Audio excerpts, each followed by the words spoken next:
Hello భయ్యా.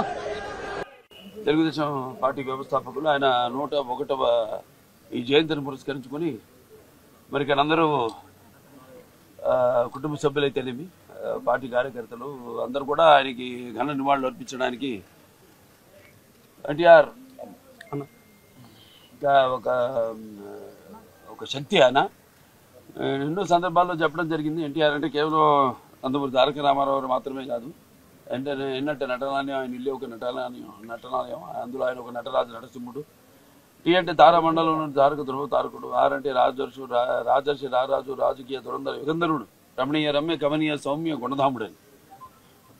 అలాగే ఆయన మొదటి నుంచి కూడా చూస్తే ఆయన ఈ జీవిత ప్రస్థానం ఒక మామూలు రైతు కుటుంబంలో పుట్టి, అలాగే ముందు అవకాశం వచ్చాడు కూడా కాదు అని ముందు చదువుకే ప్రాధాన్యత ఇచ్చి ఆయన చదువు పూర్తి చేసుకున్నాక మరి చలనచిత్ర ప్రవేశంలోకి అడుగుపెట్టడం జరిగింది. అదే ఇక ఆయన చలనచిత్ర రంగంలో ఆయన ప్రస్థానం గురించి వేరే చెప్పనవసరం లేదు.